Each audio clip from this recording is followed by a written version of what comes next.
Продукция сумасшедшего русского презентует. Hey guys, CRP Nico back with my kind of last impressions video as I kind of run around and kill some stuff on my favorite class, the Guardian.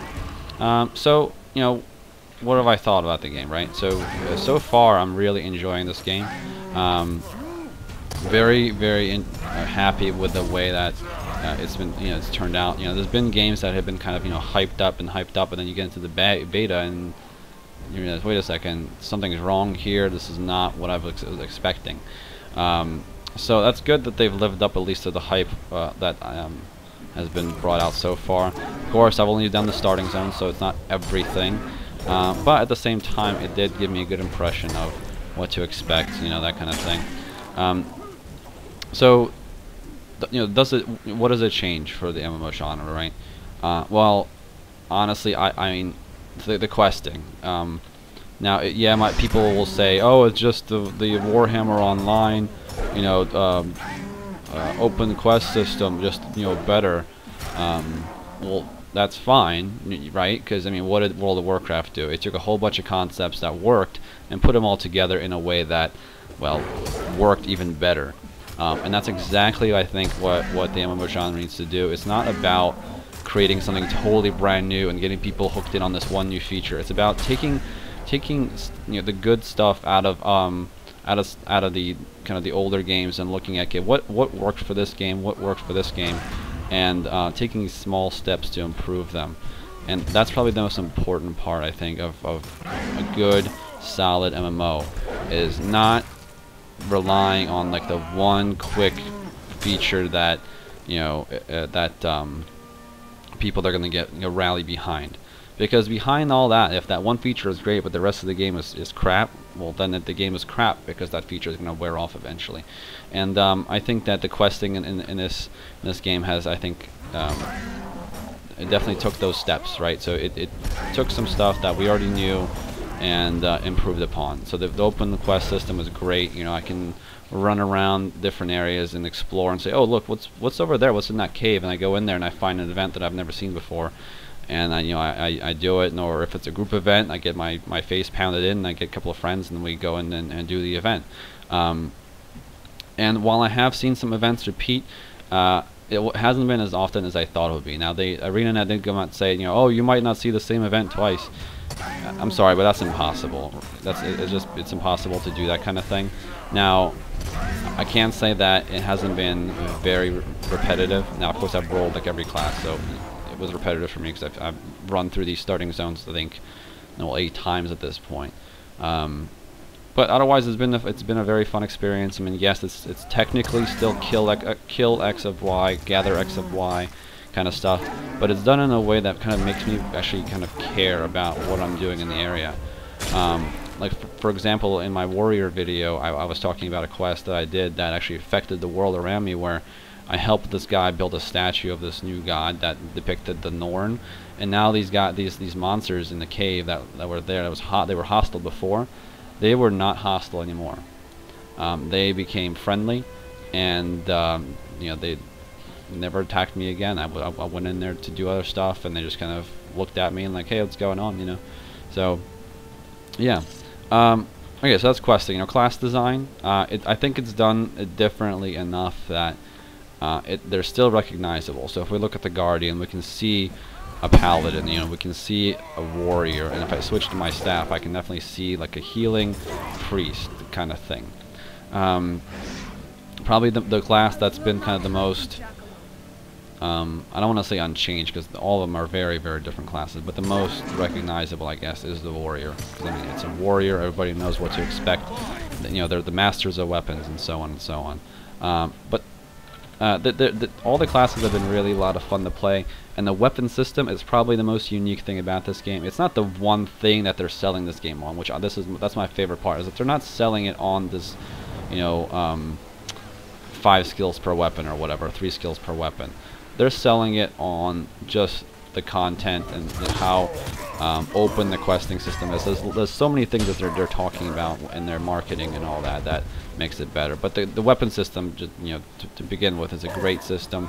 I think it doesn't overwhelm you, because I know personally, I am so tired of having half my screen filled up with like 6 bars of abilities and macros, and really only ever using like 3 or 4 of them for my rotation or whatever the case is, you know.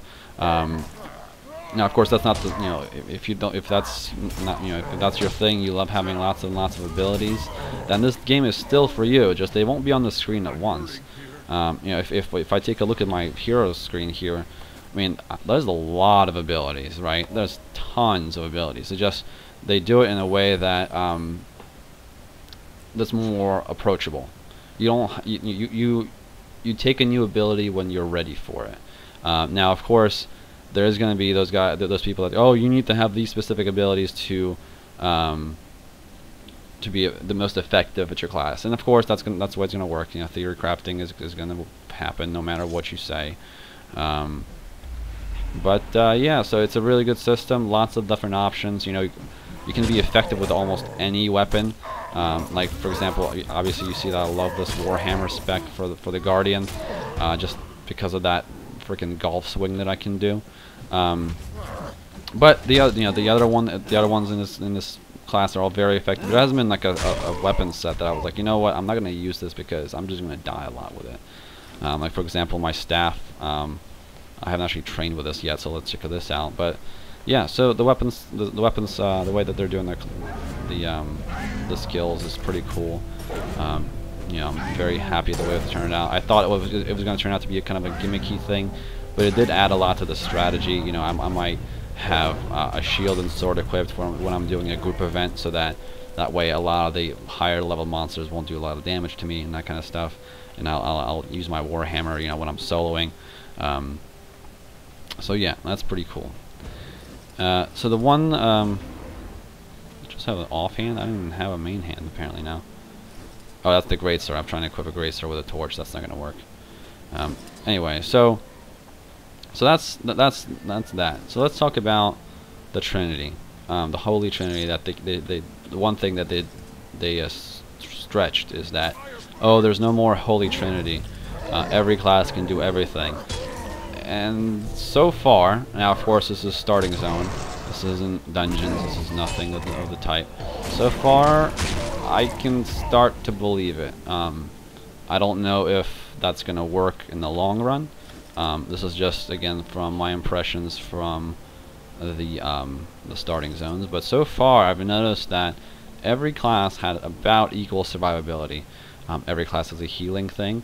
Now, of course, there's different classes that are more focused on defense or more focused on healing a little bit. Like I think the Guardian is probably the most versatile in that. I can do a lot of dispelling. There's a lot of defensive abilities I have.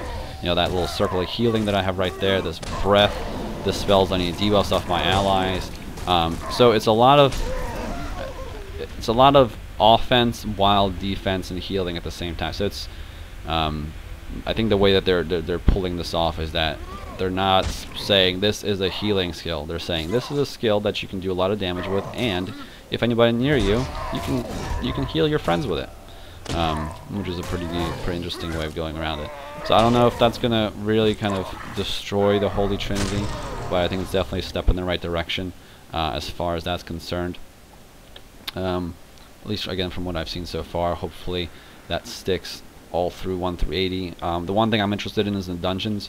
When the next beta weekend comes around, I'm going to focus on one character and get him up to a higher level so I can actually do a couple of dungeons and see how that works there. Because that's really where it really matters. You know, it doesn't really matter if you're a tank or a healer or a DPS when you're soloing. I mean, it matters because you might not be able to kill things as fast if you're a healer or whatever, but in the end you're still soloing. Doesn't really matter. Where it really is going to come into play is during PvP and the dungeons. So we'll see how that works out once the next weekend comes around. PvP, I haven't done any, so I can't comment. Let's see, am I still in the? I am not in the overflow for one, so I can actually talk about this screen. So this is the world versus world screen. This is their one kind of big PvP thing that they talk about. It's the world versus world versus world. If anybody's played Dark Age of Camelot, they know what I'm talking about, where they have 3 kind of quote-unquote factions. In this case, they're not factions, but let's just say they're factions for now.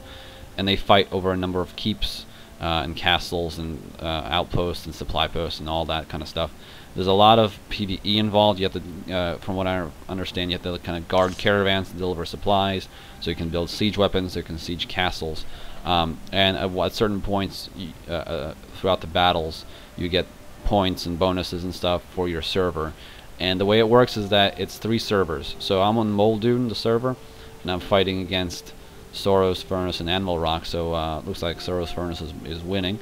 And so if I went on that server right now, I would have more of these world bonuses. So it kind of counts the points, and that, depending on what that is, you get different bonuses, like increased chance of crafting, critical success, more endurance, bonus gold per kill, that kind of stuff. So there's an incentive for somebody that's not a big fan of PvE or PvP. I'm sorry, like me. I usually avoid PvP at all costs. First off, I'm not good at it. I'm going to be the first one to admit I'm bad at PvP, but and I don't know, I just like killing monsters over other players for some reason. Whatever the case is. But this is the one game where I'm actually looking forward to doing some of the world versus world stuff, because it's going to benefit me in PvE. So that the better my server is, the better I'm off, because my alts are going to have more experience gain or more gold gain, whatever the case is. In the end, I'm benefiting my server. I'm kind of fighting for my server, that kind of thing. It's pretty cool to think about, I guess. So yeah, now graphics, I mean, freaking beautiful. I love the art style. If you look at certain things, like look at the snow, it almost looks like it's hand painted. It has a couple of these brush strokes. And of course it's not. It's all generated, but it has that kind of almost hand painted look to it as you look in the distance. The way that they're doing their shaders and textures, it kind of looks almost hand painted. And it's not very resource intensive from what I can tell. Right now it is, because the beta weekend right now is CPU locked, so it doesn't really matter what kind of graphics card you have. It goes off of your processor at the moment, and that's because they're trying to gather as much data as possible about people's setups before they gonna switch it over to full-on graphics processing. Like when the weekend first started, the frame rates were terrible. Like it was like 10 frames a second maybe, but now it's improved a lot. And I don't know if they're kind of adjusting it as we go, or optimizing it as we go, or what, but it's definitely gotten a lot better. Maybe since it's like the end of the beta, it's not a lot of people playing or something. So I don't know. Regardless, I'm happy with the graphics. The sound design is great. The music is very very good. It fits the environments and all that kind of fun stuff. So I'm definitely looking forward to listening to my soundtrack once I get it with my collector's edition. Yeah, so I think it covers about my first impressions of the game. I didn't do much, to be honest with you. I just did the starting zone, so it's kind of a very very brief playthrough of the different classes. But so far from what I've seen, I'm very happy with the results that ArenaNet came out with. Again, I was not a fan of the first game. I maybe played it for the first 3 hours and just did not enjoy it. It's not my thing. But this is definitely something I can see myself playing for quite a bit in the long run once this releases. And I cannot wait for the next beta weekend already. And if this one's not even over yet. So, and I'm definitely going to be playing the Guardian, because this class is just so much fun. And I'm usually not one for like a hybrid class. I'm usually pure DPS and stuff. So yeah, that's definitely my favorite class. My least favorite class, not many, actually really not at all. I was really not looking forward to playing the Thief for some reason. I'm not sure why. I just didn't think it'd be that exciting. I'm just like, it's just a rogue, right? But I had a lot of fun with the Thief. Probably because of the animations that I was doing. That was part of the reason. So that's one thing I guess I forgot to mention regarding the animations. A lot of games I usually look at my bars a lot, trying to remember which skill to use where. But since I'm only relying on like the first 5 buttons on my keyboard usually, and maybe the first, the other 5 here every once in a while, I am rarely looking at my bars. If anything, I'm only looking at my health, and that's just for a second. So I'm always looking at the world, and that adds so much to immersion. That's hard. It's kind of hard to describe, because time has gone by today that I didn't even notice. usually I'm one looking at my bars, all with not really noticing what's going on around me. As long as I'm living and doing damage, that's all that matters. But now I'm looking at the animations, looking at the art, looking at everything, and really, really enjoying it. Not having to really think about what I'm pressing because I know what my skills do. Because again, I only have 5 to remember. Well, I guess maybe 10 if I switch to my other weapon, instead of having to remember 4 bars worth or whatever. So, yeah. Alright guys, so I think that about does it. Thanks for watching. Hopefully you enjoyed all the Guild Wars 2 content I've put up. Now, you might be wondering why the quality of these videos has gone up lately, and that's because Fraps came out with a new version halfway through the weekend where it didn't split files after like 4 minutes, so that it made it much easier for me to record at full resolution.